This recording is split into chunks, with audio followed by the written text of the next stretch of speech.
select committee members, judges, and guests. On a warm September day in 1982, Hetty McClellan of Kerrville, Texas, took her 50-month-old daughter Chelsea to a local pediatric clinic.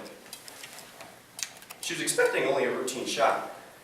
As Hetty held her baby in her arms, the nurse, Janine M. Jones, gave the baby an injection. However, the nurse did not give the injection that everyone thought she was giving. She had injected her with a deadly serum. Noticing the dramatic change in Chelsea, a doctor resuscitated her and placed her in the back of an ambulance.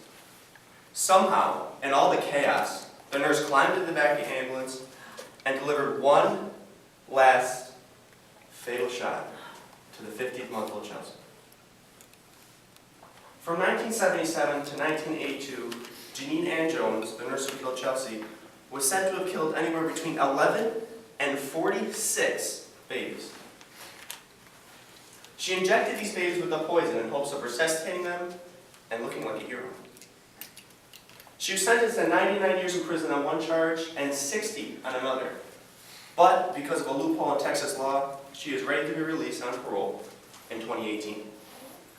People are outraged, especially Hetty McClellan, the woman who lost her child in her arms while Janine injected her baby with the poison. Anyone in their right mind would be outraged that a baby serial killer is being allowed back into the public. But much to their surprise, this happens legally today. The government even funds it. We now disguise this act behind the word abortion. Adolf Hitler agreed that abortion should be legal. One of the first things Hitler did when the Nazi Party came into power was legalize abortion. He was quoted saying, open quote, "In view of the large families of the native populations, it could only suit us if girls and women there had as many abortions as possible." Close quote. Hitler used abortion as one way to exterminate an unwanted race. Is this any different from us using abortion to exterminate an unwanted child? In the 1940s, Hitler killed millions of Jews and other people, which today we call a Holocaust. He was quoted saying, open quote, "The Jews are undoubtedly a race, but not human," close quote. Cecile Richards, the president of Planned Parenthood, said this when she was asked when life begins, open quote, "For me, I'm a mother of 3 children, and for me, life began when I delivered them." So if you notice from the previous quotes, Hitler qualified the Jews as not human, and Cecile Richards qualified the unborn child as not human. So I ask you, how is Hitler's view of the Jews different from America's view of the unborn child? Since the case of Roe versus Wade, the court case that legalized abortion, we have killed roughly 53.3 million unborn babies. We've got a Holocaust going on in America, in epic proportions. The biggest controversy about abortion today is whether or not the baby in the womb is a human or just a fetus or zygote. Maureen Condit, PhD, is an associate professor of neurobiology and anatomy who obtained her PhD from the University of California, Berkeley. She said that babies can feel pain as soon as 8 to 10 weeks of gestation. By 22 days of gestation, the baby has a heartbeat, according to newhealthguide.org. National Geographic put out a show in 2005 called In the Womb, in which they said, open quote, "The 2 cells gradually and gracefully become one." This is the moment of conception, when an individual's unique set of DNA is created, a human signature that never existed before and will never be repeated, close quote. In the Biology of Prenatal Development, in 2006, National Geographic said this, open quote, "Biologically speaking, human development begins at fertilization," close quote. Many, however, believe that a fetus is not a human baby until it's born. I submit that we can challenge this. For example, think of a full-term baby who stayed 9 months in the womb. What of a baby who stayed 5 months in the womb? If we believe that a fetus is not a human baby until it is born, then we can infer that the full term is a baby at 9 months, and the 5-month-old is a baby at 5 months.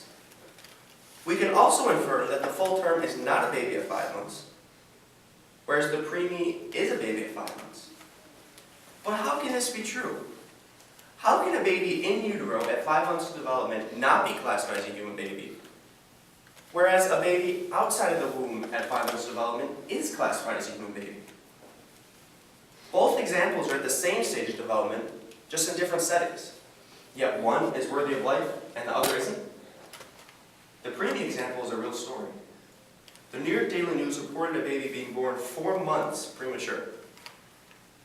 When he was born, he was just 14 ounces, not even a pound. The doctors gave him a 33% chance to live.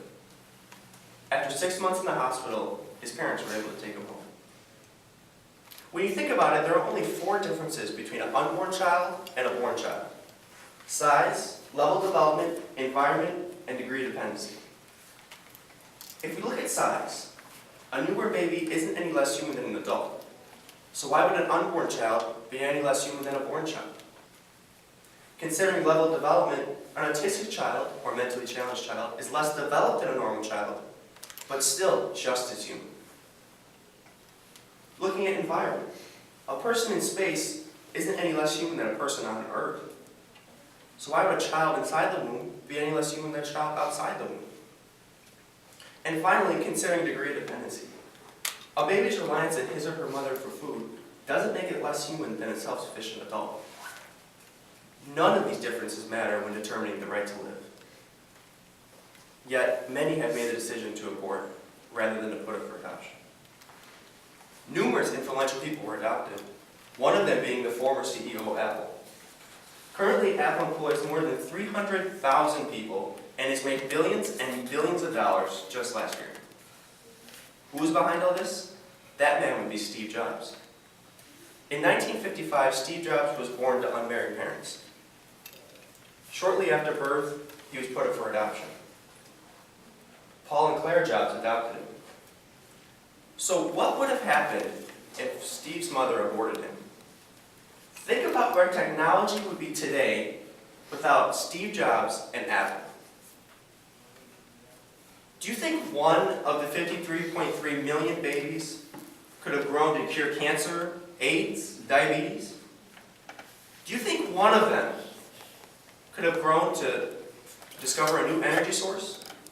We will never know. We will never know because those children were never given the chance. Never given the chance to live. The chance to prove themselves. The chance to change the world. Thank you.